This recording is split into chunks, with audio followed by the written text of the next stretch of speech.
Deloitte இந்த கம்பெனியில் நம்ம எல்லாரும் ஒர்க் பண்ணணும்னு நினச்சிருப்போம். அண்ட் இந்த கம்பெனி பண்ண பெரிய தப்பு என்ன தெரியுமா? என்னவா இருக்கும்? ரீசெண்டாக ஆஸ்திரேலியாவிலேருந்து பார்த்தீங்கன்னா ஒரு வெல்ஃபேர் ரிப்போர்ட் பண்ண சொல்லி கேட்டிருக்காங்க. அதுக்கு இவங்க சார்ஜ் பண்ணது $2,97,000. அந்த 327 பேஜ் ரிப்போர்ட்டையும் ஏஐயில் பண்ணி அமைச்சிருக்காங்க. நம்ம ஊர்லேயே பட்ஜெட் ரிப்போர்ட் வருது, நிர்மலா சீதாராமன்லாம் முடிச்சுட்டு அதை பப்ளிக்காக அனௌன்ஸ் பண்ணுறாங்க. அந்த ரிப்போர்ட் எவ்வளோ பேர் படிக்கிறோம்? ஒரு மைனாரிட்டி ஆஃப் அந்த ரிலேட்டட் பீப்புள் மட்டும்தான் படிப்பாங்க.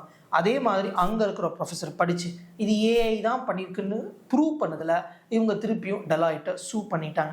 This is a classic case of not using AI properly. ஒரு ஏஐ எப்படி ப்ராப்பராக யூஸ் பண்ணுறதுன்னு தெரியல. எவ்வளோதான் சிஸ்டம்ஸ் பெரிய லெவலில் போனாலும் அங்கே ஒரு மனுஷன் தேவைப்படுறான் to make AI usage in a proper manor.